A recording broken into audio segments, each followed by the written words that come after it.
One day I'm gonna be everything I wanna be. I don't let it get the most of me. One day I'm gonna be free. I wanna be everything I'm gonna be. My future right in front of me. One day I'm gonna be free. I wanna be free. Then let me be free. One day I'm gonna be free. Mentally and physically, emotionally and spiritually. Yeah. One day I'm gonna be free. I'm standing at the crossroads. I'm feeling like a lost soul. Don't know where I wanna go, but all I know is I wanna be free. They're telling me to let it be, but that just ain't in me, no. Jealousy and envy, but all I see is I wanna be free. See everything I wanna be, exactly what I'm gonna be. Don't let it get the most of me. Eventually, I'm gonna be free. See everything I wanna be, exactly what I'm gonna be. Yeah. One day I'm gonna be free. I'm gonna be free. Let me be free. One day I'm gonna be free. Mentally and physically, emotionally and spiritually. Yeah. One day I'm gonna be free. I told them take their aim off me. Stop trying to get a name off me. If they would just let me be, I'm gonna be free. I told them take them chains off me and throw away the locks and keys. If they would just let me be, eventually I'm gonna be free.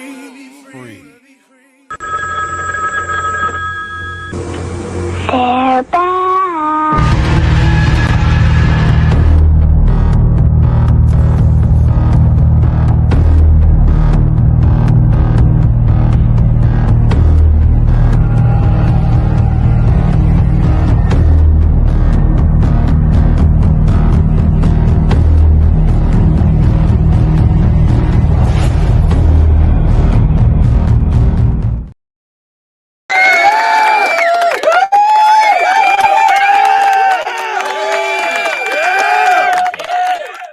What up, though? What up, though? What up, though? Another week done went by and we back again for another episode of the Dominant Effect. I'm Archbishop. We got Mike Ball and we got Aaron Olinger. And what's up, fellas? How y'all doing? What's up? What's up? What up, though? Well, you know, we got a pretty good show going on. But before we start, like always, let's see what everybody done for the week. So, what's up with you, Aaron? How was your week, brother? Oh, it's been pretty good. I've got a major gun show this weekend. I'm rolling the dice. I don't care what the economy says. I think there's going to be buyers out there. So I spent everything I had on merchandise, and it's been coming in since Friday. Got another big order today. Got my last order coming in tomorrow. I can't wait for the weekend. And my competitors at the gun show, they better come loaded for bear, because otherwise I'm going to be blowing smoke on them this weekend. Oh, shit. So I'll see you there. Nice. Heck yeah, man. So that's this weekend that you're going to do the show? Yeah, Awesome. Saturday and Sunday, 9 to 5 Saturday, 9 to 4 Sunday. We're going to be at the Butler County Fairgrounds, which is Hamilton, Ohio. Nice. Dang, man. That's going to be awesome. Make sure you got to take some video and picture, man. For sure. Okay. Yeah, yeah. But For me, nothing that exciting. We got Aaron over here, showing how it's really done over here in business. That's great. For me, it's been kind of like just a media week.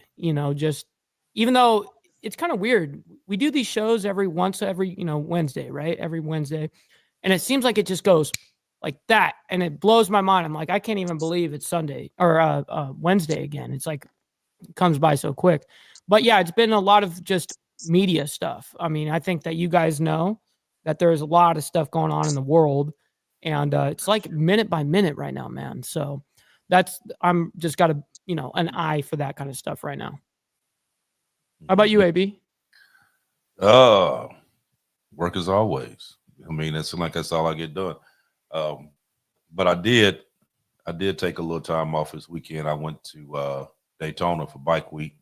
Oh, did you? Yeah, that must have been fun. Yeah, I was down there when all the BS was going on, but I wasn't on that side. I was over on the other side, so I heard about it, but I didn't.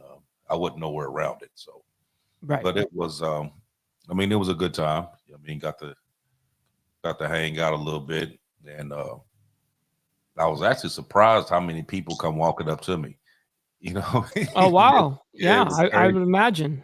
Yeah, it was crazy. I mean, people just come walking up to me and was like, "Hey, you AB, right?" And I'm like, yeah, straight up. Yeah, so it was cool. You know what I mean? I took well, I didn't take pictures, but they took pictures. Oh yeah, for sure. Will you take this picture for us? Right. Yep. Right. Yeah, but it was cool though. You know what I mean? You got to hang out a little bit and ride around a little bit. You know what I mean? I hadn't been on the bike for a minute, so because I've been doing everything else. So it gave me a chance to get out there and ride a little bit and move around. So yeah, it was a good time. It was a real good time. That's good, man. Hopefully you didn't spend so much money, because I know those places rally all those type of things, man. It seems like you dump your wallet when you go to these things. You know what? I was clenching for real. Yeah. I did not spend a whole lot of money. That's good. I didn't end up spending the night. I went there for the day, hung out, came on back home. Because they had the hotel rooms there was like over $300 a night. Yeah. They were they had people that had pitched up tents in yards and was renting them out for $100 a night. Renting the space. Yeah, it was crazy. That's awesome. Yeah, they was doing all that. I did see one spot where it was a guy it was a pizza spot. And for a regular pepperoni pizza, they was charging $50. Whoa, $50 for a pepperoni pizza. $50 for a pepperoni pizza. Is this thing dipped in gold or something? Yeah, I don't know. What is happening? I don't know. I didn't try it. I didn't want none. I ain't want no parts of it. So hell no. Not for a pizza. I didn't want no $50 heartburn off of that. So I was good. But so we're gonna jump into this story. Now we're gonna, like I said, it's a lot of moving parts to this. So we're gonna be bouncing around a little bit everywhere. So of course everybody knows for the past 2 days, our stock market's been hit. Yesterday was over 500. All the monetary gain that the stocks had built up since Trump was elected was wiped out, which was almost 3 trillion. Almost they got wiped out, and now it's not really on the incline. It's kind of, so we don't know what's going to go on tomorrow or whatever. But a lot of the economists are talking about it was due to the tariffs, whether they was going in, or you take it back, and put it back on, and took it back. And you got other countries that done raised tariffs on different stuff, which is overall is going to affect everybody that we speak to. So we're gonna dive into a couple different areas of it, and then at the end we're gonna have Aaron. He got some stuff that he wants to he wants to talk about more on the preparation side of it. You know, I mean, what is it that you need to do from this point, um, to kind of give somebody some idea as to what's going on. But I was thinking about this earlier today, and a lot of the stuff that we talk about, um, we've kind of called this stuff months ahead of time. We've done different shows talking about different stuff, and a lot of the stuff that's going on now is stuff that we actually talked about 6, 7, 8 months ago. And in all those shows, we were basically telling people to get ready, get prepared for this, get this in order, do this, do that. And I know I've heard from some people that said that they have been actually preparation and getting stuff together. And I know a lot of people who has just been sitting, not doing nothing.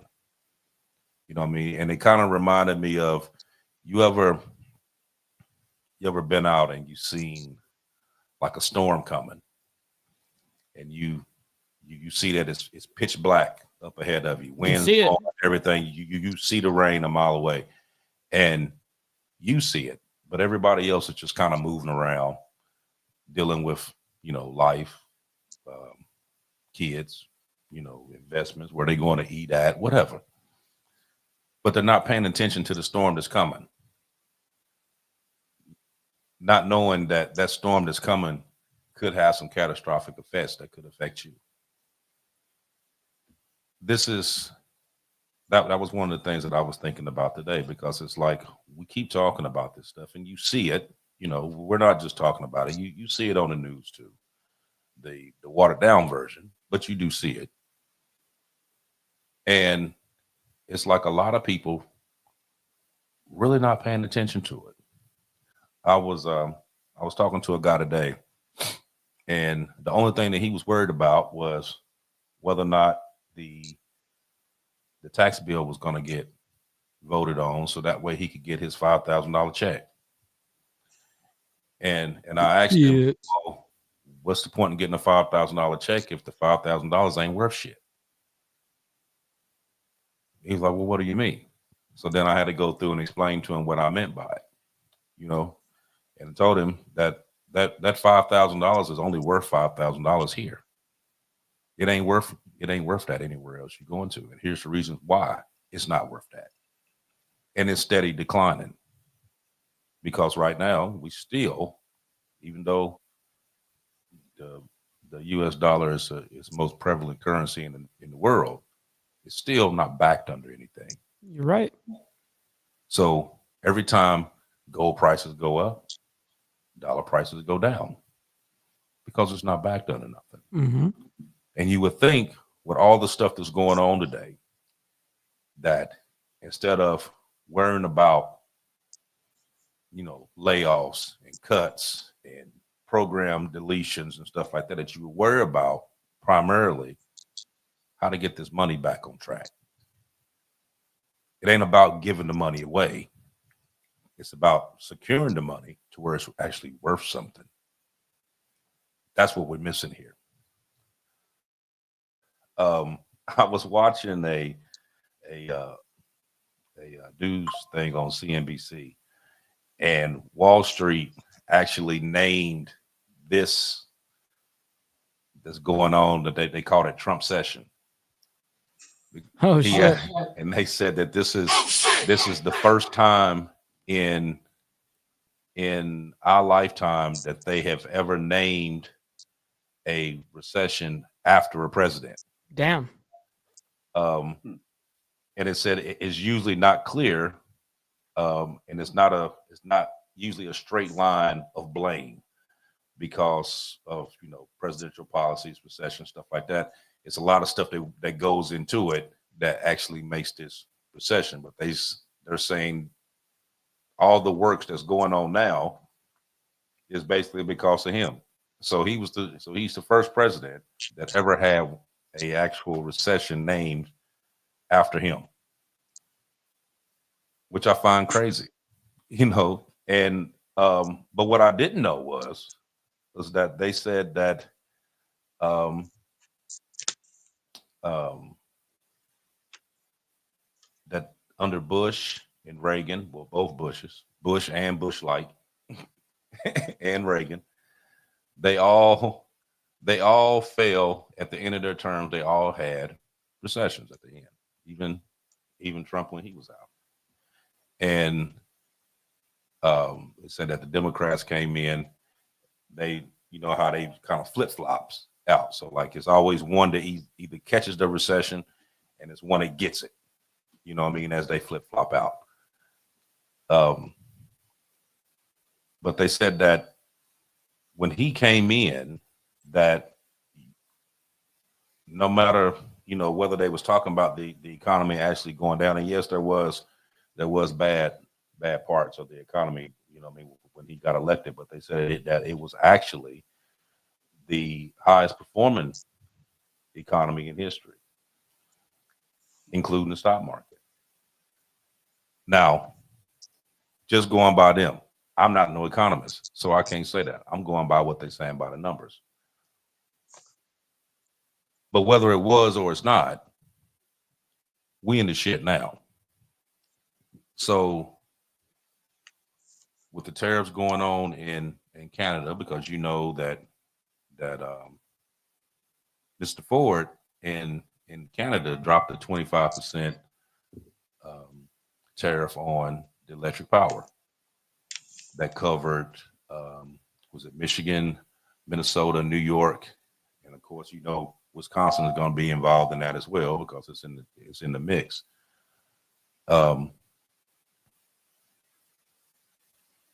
So it's going to be basically, if you average that out, it's like an extra little over $100 per person, but it equaled out to be $400,000 a day that Canada gets off of this 25% tariff that they put on. Now, to counter that, then the U.S. put a 50% tariff on steel, aluminum that's coming in from there. So it's kind of like this back and forth game that's going on. But with this back and forth game that they're playing, the only people that's suffering out of that, who's going to end up suffering out of that, it's going to be us, because these are the products that we use. You know what I mean? What if they shut the power off in those states? What happens? You know what I mean? Is there any repercussion for that? You know what I mean? Are you going with? Do you think they actually would do it? You know what I mean? Or is this just a money grab? You know. So these are some of the questions we're gonna ask. So I'm gonna let Aaron go first, because I see him over there. He kind of smiling, grinning a little bit. You know what I mean? Like he's in her process and everything that's going on. So I'm gonna let you. Okay. I'm gonna let you hit first. Okay. Everybody's making it seem like the tariffs is a bad deal. I'm going to start off with Canada, for example. Yeah, we put a 50% tariff on their metals. Are people aware that the tariffs that they have on us is a sliding scale? They got 15% on certain things, and it goes all the way up to 241% tariff on our dairy products that come from America. 241%. So Trump is talking about putting a 250% tariff on their dairy products coming into the United States, a reciprocal tariff. And that's the way it should be, because I know from the Reagan era, when the tariffs went flying around on Russia and things, I was out in the street for 3 years. The first stock market crash that happened, that was over 1,000 points. That's 1 full year of retained earnings for American corporations that just went up in smoke. I was out in the street. Now, in America, we have unemployment. You get it for a year. It's 80% of your income. Canada has unemployment insurance, but they only get 55% of their wages. If we had to go out into the street for a year, Can Americans survive on 80% of their income?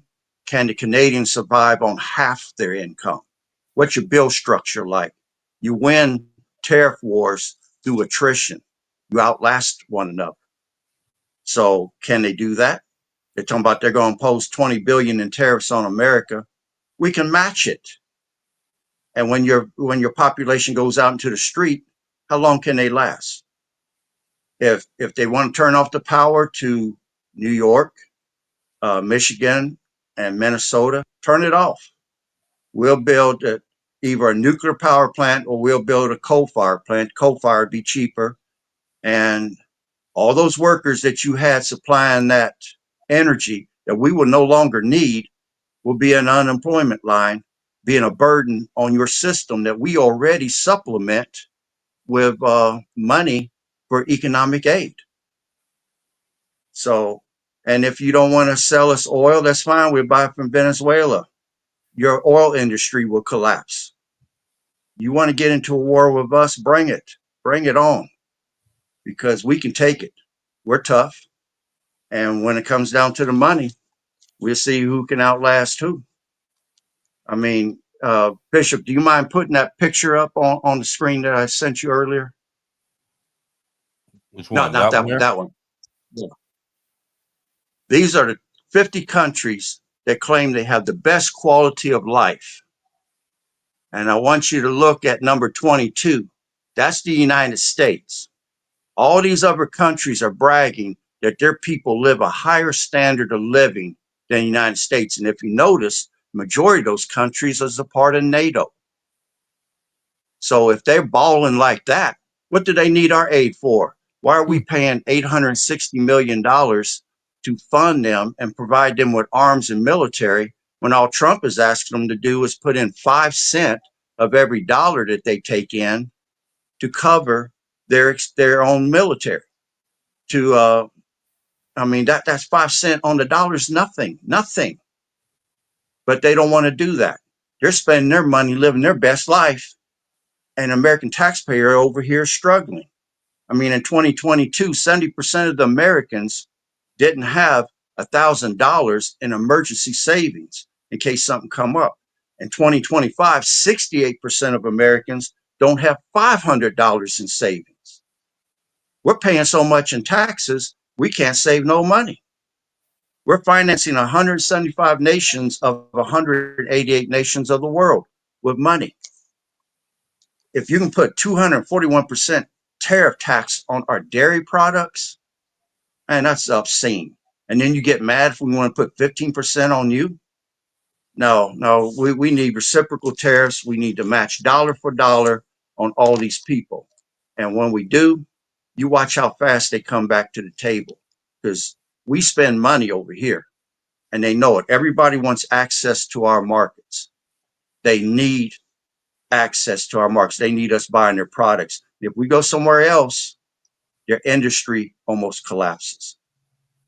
They're going to have to find somebody else to buy it, and somebody else ain't going to give them the same price that we're giving them. They're our neighbors, so we try to give. But it don't have to be that way. Somebody else, China and them's going to try to take them to the cleaners. And then what China's doing to us in trade is obscene. And then they put another 10% tariff on soybeans, pork, and beef today, 15% on chicken, wheat, and corn. You know what? You got 1.5 or 2.5 billion people you got to feed on a daily basis. And those people have a powerful need to eat at least 2 or 3 times a day. How about we stop sending you food? How long will you last? I mean, these people think that they got something all over on us. That's a lot of people at the feed. I mean, China almost went to war with Vietnam a year ago because Vietnam wouldn't sell rice to them. They was trying to keep the rice for their own people, and they threatened military action against them if they didn't sell them rice. So if they need to eat that daggone bad, and you're gonna put tariffs on the food that we're sending over there, and you know what those tariffs do? It makes the stuff more expensive for their people to buy. People are talking about it's going to make more expensive on us. Oh, do they live on the same standard of living we do? So you want to put all these tariffs on us? you're killing your own damn people. And then when we put ours back on you and we go somewhere else for those products that we're going to buy, you're screwed. Now, when we put that tariff on Canada today, they decided to come to negotiating table. Mexico decided to come to negotiating table. They want to talk and renegotiate the deals, which will be better for us. Less money that we have to pay out. Is there going to be pain in the beginning with higher prices? Yeah, you can expect that. We done it under Reagan. I've seen this happen 3 times. I mean, well, one time I didn't. Under Hoover, we had a market crash, which created the Great Depression. Under Nixon, when the markets crashed, we went off the gold standard and just started printing money, which was fiscal irresponsible. And then under Bush, the economy collapsed, which led us into quantitative easing, QE1, QE2, QE3. That was used to bail out the banks under Obama because everything had fallen. Under quantitative easing, that's the introduction of new money into the money supply by the central bank, which is the Federal Reserve. It creates inflation. That's what started driving prices up. Now, the Fed has done that QE 4 times since 2009. 4 times. That means that our economy has nearly failed 4 times since 2009 because those that we're voting into position to be good stewards and run this country is filling their own pockets. And the poor people and the middle class is taking it on the chin. When they done QE1, it was 600 billion in mortgage-backed securities. That was in 2008 because the mortgage and the banks were ruled too big to fail. That was a clever term they came out with. Keep in mind, they bailed out the auto industry, which I was a member of, because that was considered too big to fail. QE2, 2010, business employment and output was below the target range. In order to get the economy going, people's got to be working. You can't have high unemployment. QE3 occurred in 2012. They sold short-term treasury bonds and bought long-term bonds. So the government was selling short-term treasuries and the Federal Reserve was buying our long-term bonds. Now keep in mind that the Federal Reserve is the buyer of last resort. If we cannot get China, Saudi Arabia, any of these countries to buy our treasury bonds because they said, oh, that's crap what y'all doing, issuing over there, then the Federal Reserve has to buy it. They're the buyer of last resort. Every time they buy, we go deeper in debt. We were digging a hole for ourselves, but no president wants their administration to look bad. This stuff has been going on since Nixon, them mismanaging money. Under Reagan, they started something called the Plunge Protection Team. It was put into effect by Executive Order 12631. In 1988, it was put into effect in 1988 by Reagan. The president's working group, it was the president's working group on financial markets. And they advised the president during economic and stock market turbulence. And we had a lot of it back then. Now, what they're doing, they're actively intervening to prop up stock prices and they're colluding with banks to rig the markets. That's illegal. You cannot manipulate the stock market. That's an illegal thing. You go to jail for that. But this group here, and they got money that's being backed, I guess, by the Federal Reserve. They're getting their money from somewhere. If they see the stock market going down too far, they'll step in and they will buy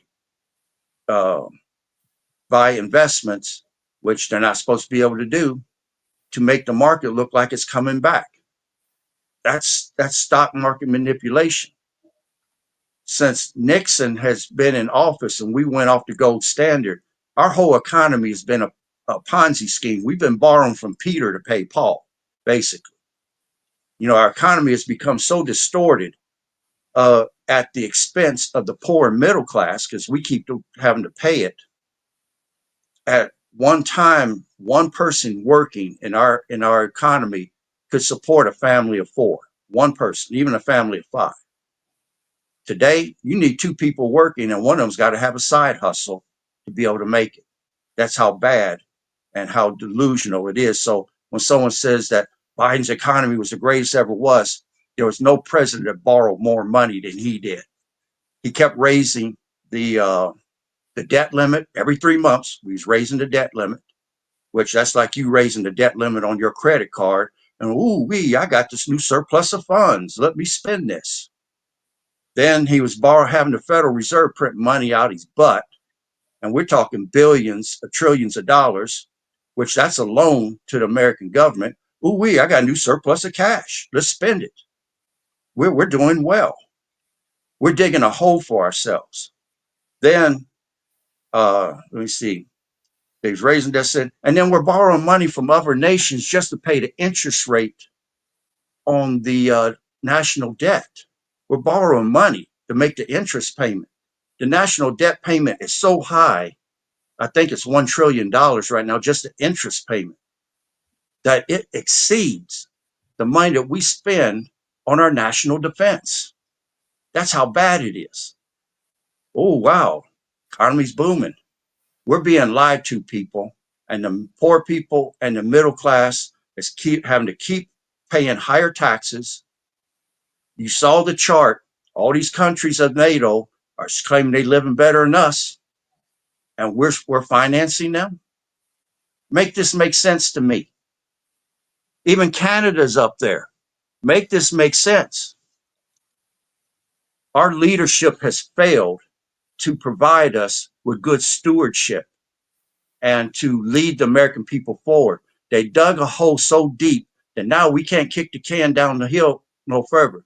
We got to trim the fat here inside the United States. We got to cut back on things. We got to run slim and lean. And then we got to renegotiate every deal that we've got with these foreign countries and let them know that we're called Uncle Sam. We're not Uncle Sucker no more. So I'm going to stop there for right now. He said, right now, I'm going to stop right there.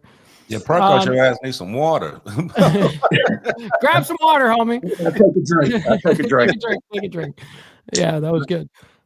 Real quick on that, I'll just say, regards to tariffs, especially with what's happening, with Trump in this specific case, I would say, listen, Trump, these tariffs are a necessary evil in a free trade, to be able to have some sort of, because you're not only selling these products to Americans, let's say, these companies they don't care like that. They are globalists. And with free market trade, stuff like that, this is our one way of being able to counter that. But I would say the way that it's been happening, it's been very volatile, right? It's unfortunate that it has been volatile, but sometimes you do need a couple of things like that to have happen. But I'm saying that is probably not a good thing that's happened to our economy. And it's definitely the reason why the stocks have, the economy itself has definitely plummeted from it. Now, with regards to the electricity thing, I'm going to be honest and blunt with it, right? I would think that we're total retards for not, if we're not building a grid right now or however we need to be able to power ourselves, if we're not doing that shit right now, we're dumb. What are we doing? We should be building that shit right now. If that shit is even going to be used against us, okay, cool. Go ahead and do go ahead and do that shit and play around with that idea for the next couple of months or whatever you're going to do. We're just going to start building our own shit. And I don't know why we don't do it, but that's to summarize that stuff.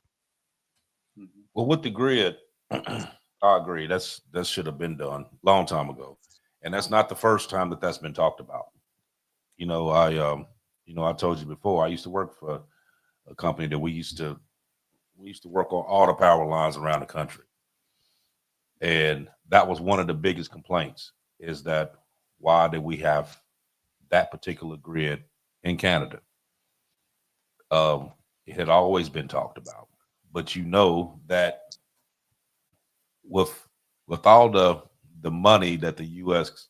say that we have, our overall infrastructure is not the way it should be. I agree. There's a lot of gaps. And they've known this for a number of years, that this stuff had to be fixed. And they never did, because it was always something else to do. Now, to answer the question that Aaron was talking about was, we sitting at number 22 and want to know why come, everybody else living their best life. Well, probably because we've walked around for all this time trying to be the boss. And when you the boss, then you do boss shit. And you've been running around here spreading money out to each and every country that there is. Like I said, it's 180 countries, and we supplied 175 of them. We're doing that for various reasons, because you want to run the roost. In order for you to run the roost, then you got to pay your share. And that's what they've been doing. And they've been doing it for umpteen damn years, ever since they became an actual force in this world. When they became the dominant, then you got to do boss shit. And they've been doing that. And they've been making deals. But one thing about these tariffs, though, and you can go back and forth with this, is that there's no win when it comes to these tariffs. And the reason why there's no win is because these ones that's going back and forth, like, okay, I'm gonna put 25 here. Okay, well, fuck it, I'm gonna put 50 here, and then I'm gonna put another 10 on this. I'm gonna put another 10 on these. These are people that got money that'll be able to make it through that shit. Not the people that's actually buying this stuff. That's where the problem's going to fall at. Now let's just take this for example. Let's just say, for instance, that Canada says, well, you know what? I'm not going to deal. And then they get with Mexico, and Mexico decides, the president there, she decides, you know what? I'm not going to deal either. Let's just me and you just merge together, and we do our own little, Pan-American trade corridor, and we just go back and forth between each other, and we weed the U.S. out. Okay, so what happens? So first thing, that you cut off the Northeast electric grid, which would also, that's Michigan, New York, Wisconsin will be involved in that, Minnesota, and then say, okay, well, then we're not going to get the oil from them as well. So that's another 4 million barrels a day that you're not going to get, as well as the uranium, the potash, cobalt, and the other minerals that they've been getting from Canada. So your gas would go up probably about 70 cents average. So then Mexico. So then that freezes all the car parts, because of course they, GM and all of them, they don't move their factories to Mexico because it was cheaper. So the prices of the cars going to go through the ceiling. Your fresh produce, all that's basically gone.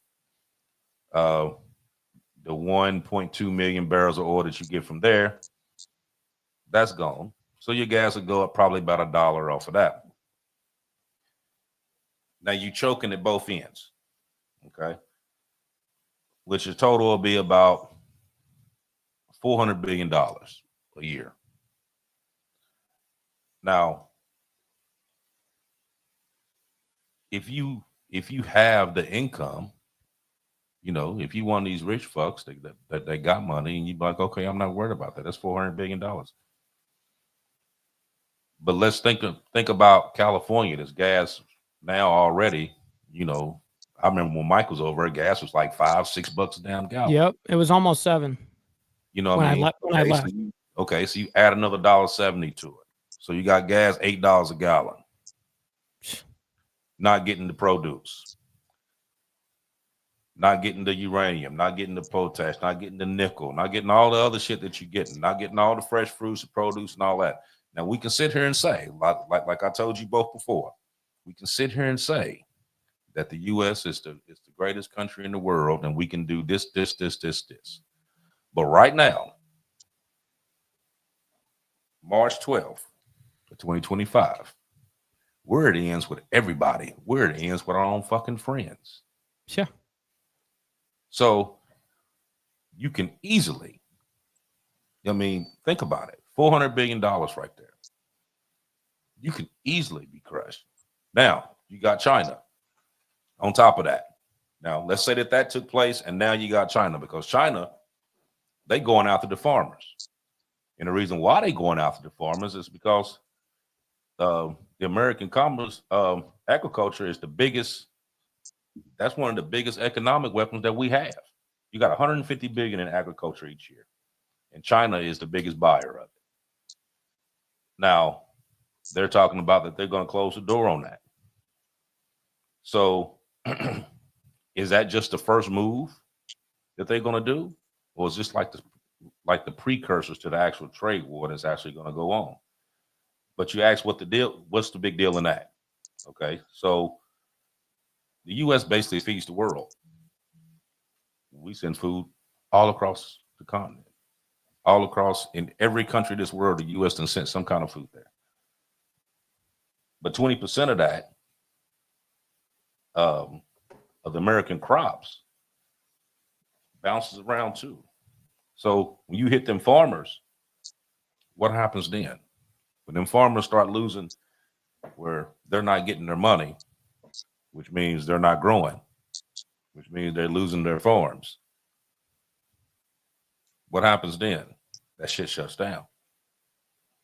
You know what I mean? So all of this is a money thing, because with the money, you can do a lot.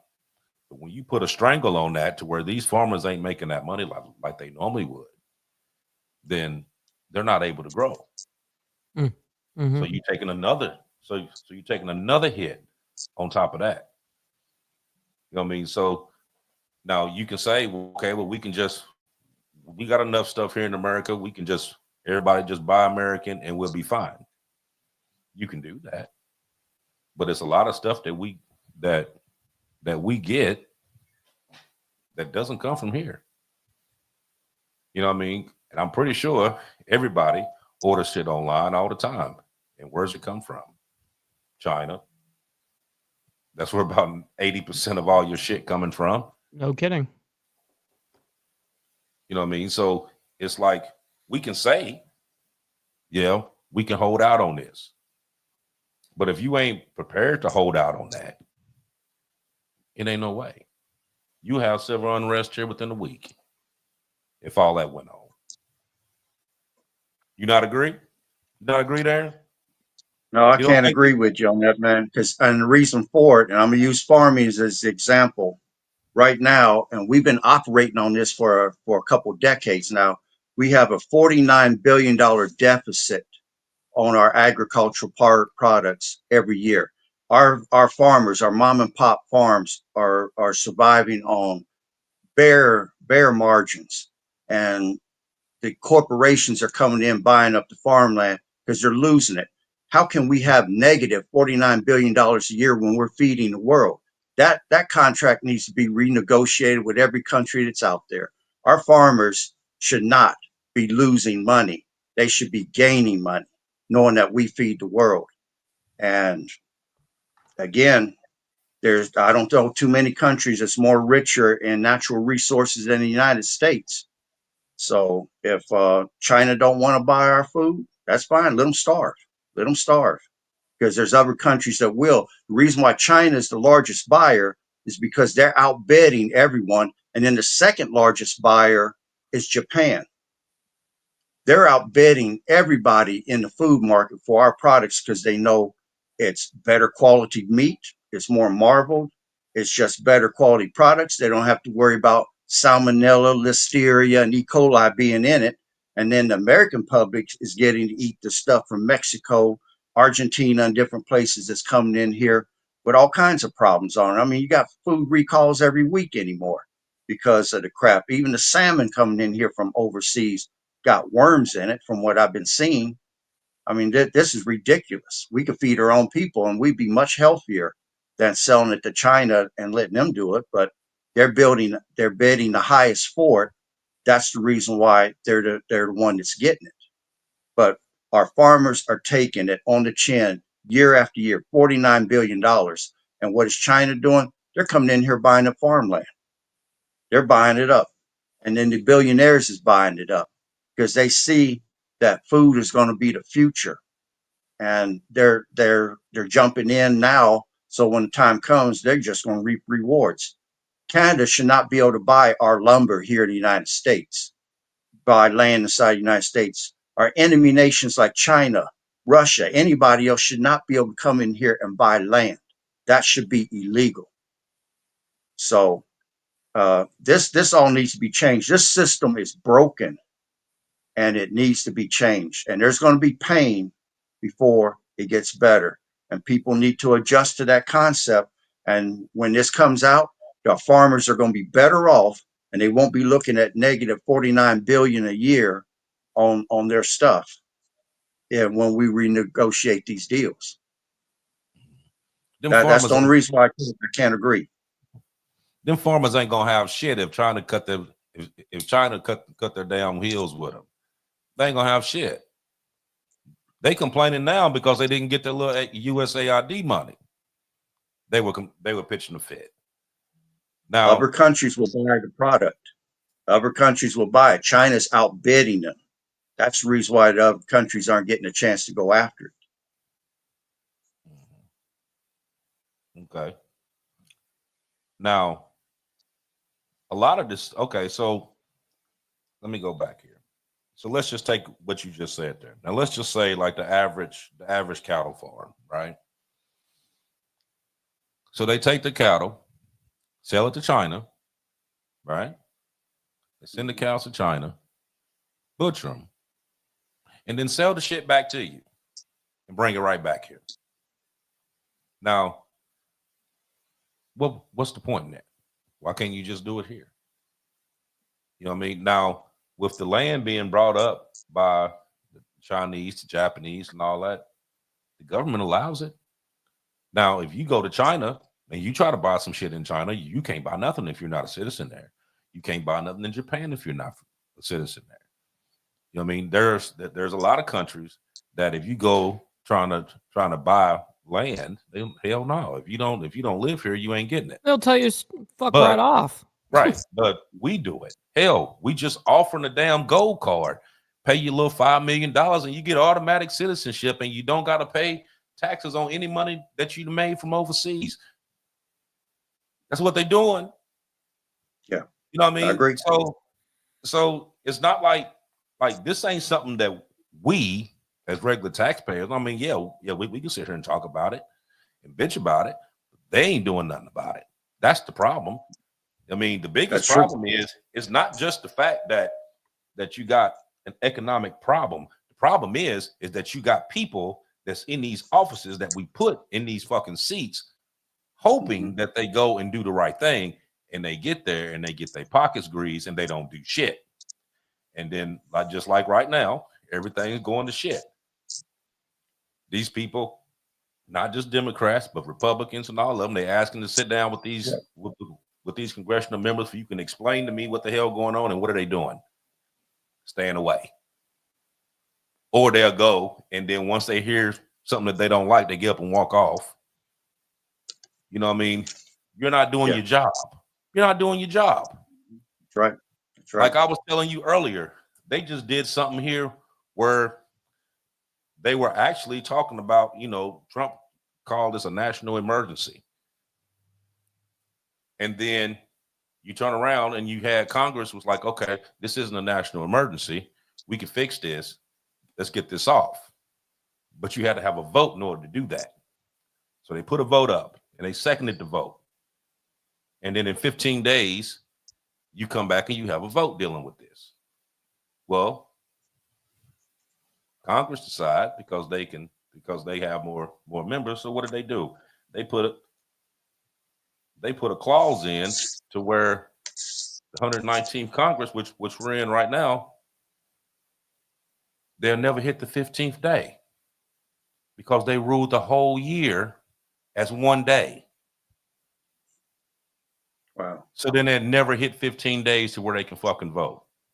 Just because some of these quote, quote, politicians, some of these people that's supposed to be representing you don't got the fucking balls to do something about some of this shit that's going on.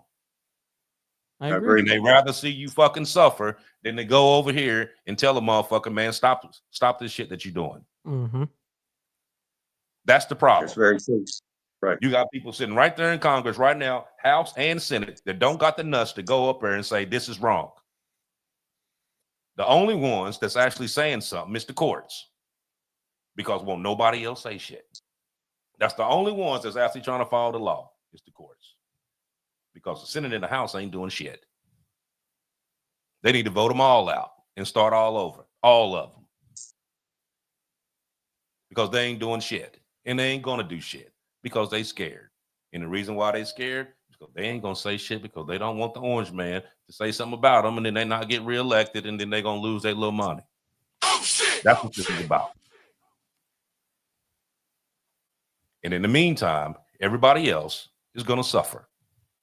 You, me, and him, and everybody that's watching.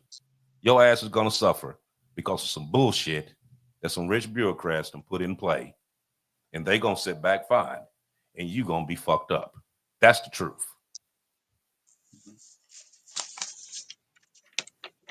So we got the so we got so you got all three of these. Okay. Now, being the fact that we done talked about what's actually going on, and I'm gonna let you do this, Aaron, because I know that this is something that you want to do. We already know what's going on. What is it that we can do to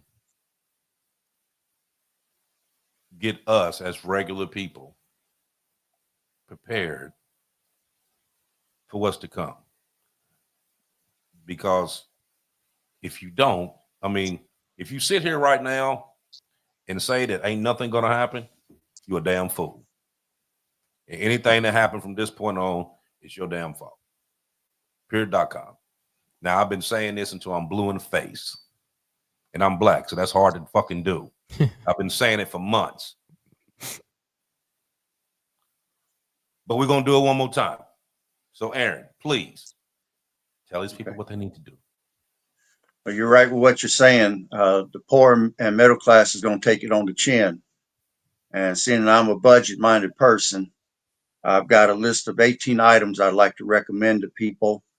Hopefully, you can put some these practices in place, these techniques, and hopefully they help you to make it through what could be a major trade war, if nothing else with China, if nobody else. Okay, right now, you want to buy before the price hikes. You want to watch the news. You want to hear when the tariffs are going into effect. And if any of those items that you use on a daily basis in your household, the price is going to go up, it will pay for you to go out just before that hike happens and purchase some. I also recommend that you go to the local food pantries. You always have church giving away food and stuff.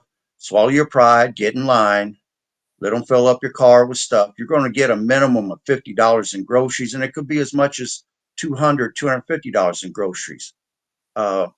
That's free food that you get, and it saves your money. Money is a limited resource with us.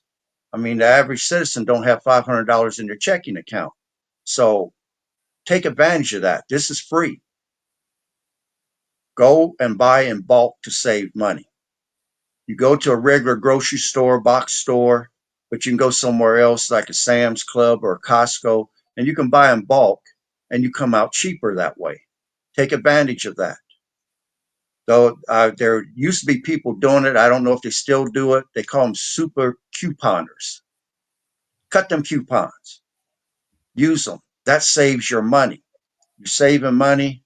That helps you to be able to stretch a dollar. So start cutting coupons and using them. Find alternative protein sources. If you can't afford to buy meat because meat's going to get high here for a while, know if beans is a good protein source. Know if there's certain plant based vegetables that is a good protein source. Know if eggs, nuts, where can you get the required protein that you're going to need, and have those alternatives planned into your meals. Then for those who have backyards, consider backyard meat sources, backyard chickens, backyard quail, backyard rabbits. They consume very little in feed and stuff, but they give a great deal in return. So consider that as a possibility. Uh, Also consider a backyard garden. And if you live in an apartment, consider a container garden. But tomatoes are probably, some people tell me they're paying $1.50 for a single tomato. You can grow that for free. All you got to do is pay $1.50 or $2 for a box of seeds. Wet them down, let them germinate between some cloth, and then plant them in the dirt. You can have all the tomatoes that you want. Again, saving yourself money. Learn to preserve food. Preserve food. I mean, you can smoke, you can honey glaze, you can jerk meat, you can, you can pickle. There's different forms that you can learn that would help you stretch that garden or stretch that backyard meat or whatever to where you're not throwing away and wasting so much stuff. Then, and some people are going to be hard to do this. Go to the thrift stores to save money. Look for high quality secondhand items. You don't have to buy junky stuff, but go in there and know what you're looking for. If a store is selling it, it's going to be 3 or 4 times higher than what the thrift store is going to sell it for. So take your pride away, go to the thrift stores and start looking to save some money. And if nothing else, you can go on Facebook Marketplace and find secondhand items in good shape. You can go to yard and garage sales and find stuff that probably say the husband died, the wife is selling off the tools and stuff. You can buy a whole tool thing for next to nothing, pennies on the dollar. Look to do that. Shop discount stores like Aldi's, Dollar Tree, Dollar General. Again, we got to stretch a dollar. Dollar's finite. You got to stretch that money. So shop at the discount stores. And then next, you want to learn in the big box stores when the sales are. You want to be able to time them out. Like in my area, we have a GFS, which is a Gordon food service. After 3 o'clock in the afternoon, the chickens that they had for $5 or $6, the rotisserie chickens, are $3. So if you come before 3 p.m., you're going to pay $5 or $6. But if you come after 3 p.m., you get 2 of them for the same price. And then how about Sam's Club? They have seasonal clearances, and you could take advantage of that. It could be tools, it could be yardware, it could be clothing, seasonal. They put it on clearance. Take advantage of that. That again saves you money. Shop at the farmers markets. The farmers markets are going to be closer to you. They're going to be in your areas. That food is going to be healthier. It's don't have no bunch of preservatives on it. You're helping to support the farmer. You don't have to claim that money on these income taxes. And the food is just overall healthier. Then rotate cheaper substitutes. Let's say that the tariff comes in and pasta is now going to be higher. Okay. I don't want to buy the pasta because it's too high. Well, can I substitute rice in that same dish? So look for things that you can substitute that will be cheaper that you can still purchase. And then you want to also secure your own supply chain, because the supply chain, when we get into this price war, it's going to be broken. Now, if you made friends with plumbers, electricians, people with skills, if you made friends with farmers, when they get ready to butcher their meat, they might be able to offer you a good deal on half a hog or something. Or you might be able to barter and trade with people. If you got a plumber, auto mechanic, somebody that you can work with, secure your own supply chain. Don't count on the government to give you everything. And then stop making purchases with your credit cards. If you can't pay that balance off each month, stop living on credit. That's what got this country in the position it is today. From Nixon till now, it's been nothing but free credit, free credit. Stop using them credit cards. Start trying to pay them off. Next, save money.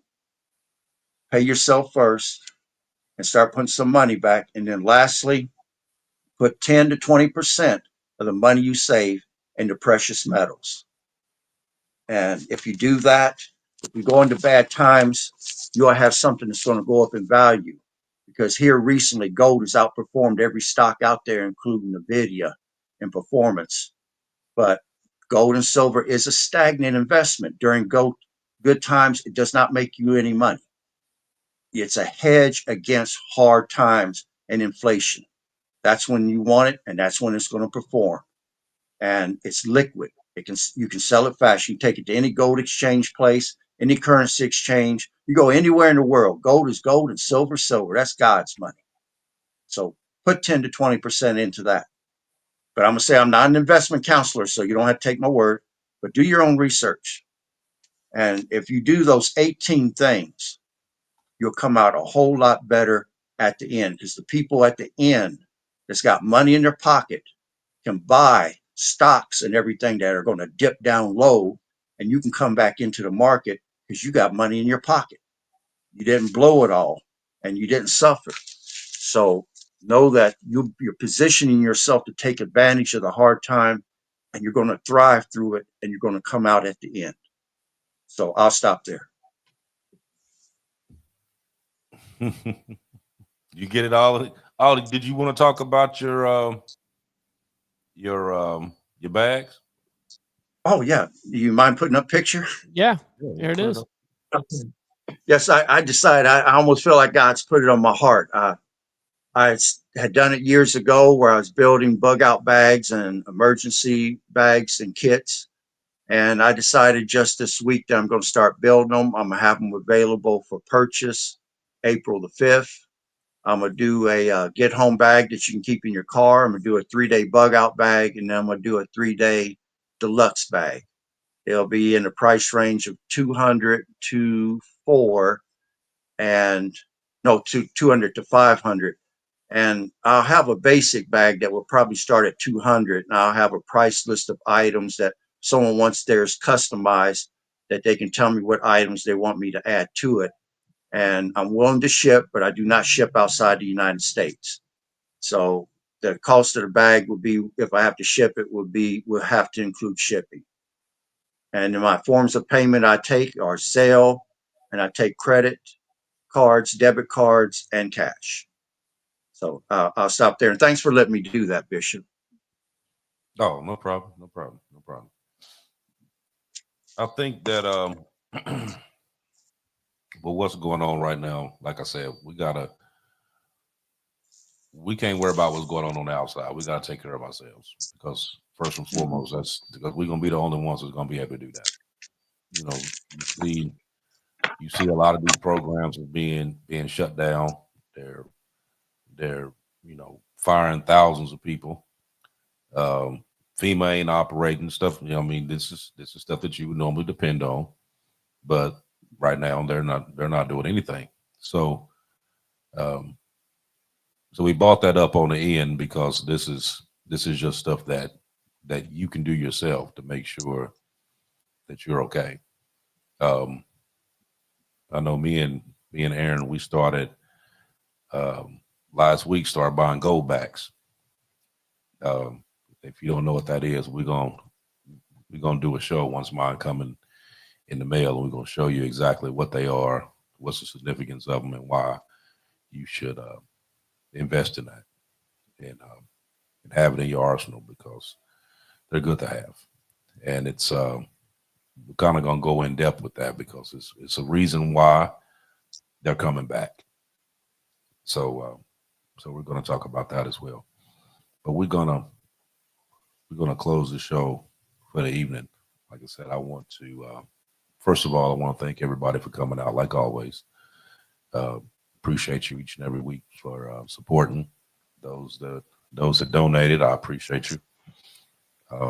That's what helps, keeps this show going.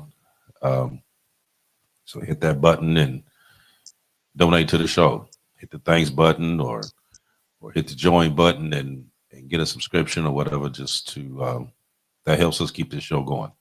Like I said, this ain't free.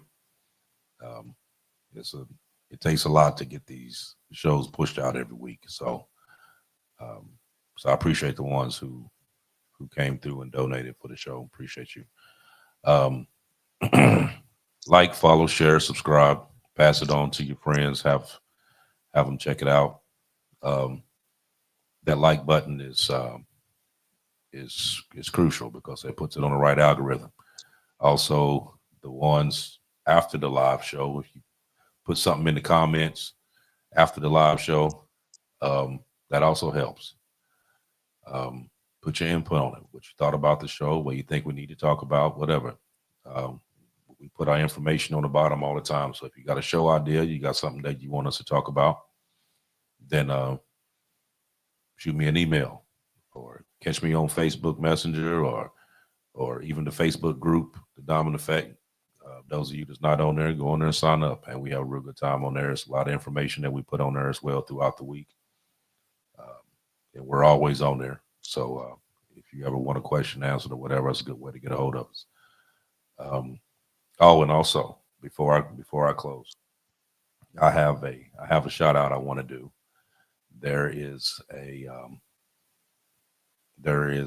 one of our people that watches the show all the time. Her name is Abby Crichton, and she's been in the hospital here recently, and she's out and she's doing well now. But I wanted to give her a shout out and to tell her I hope you get well soon and get everything else back on track. And if you need anything, let us know. Nice. So other than that, I'll see you guys in 7 days. Much love to everyone. And go ahead, Aaron. Say your last words. Like I said, we're about to go through some tough times. Expect this to last at least 3 years. Now, if the majority of countries cave in and come to the negotiating table, they'll drop the tariffs. But if they don't, things is going to get expensive. Money is finite. It's not endless. So got to stretch that dime. Hold on to your dollars. You're not going to be making it rain at the stripper place. You got to hold on to as much as you can and hold on to your assets. Don't go out and be buying big expensive cars and stuff at this time or big motor homes or something like that. Stay away from the high expenses. Live within your means. That's very important. Do not be spending more than what you're taking in.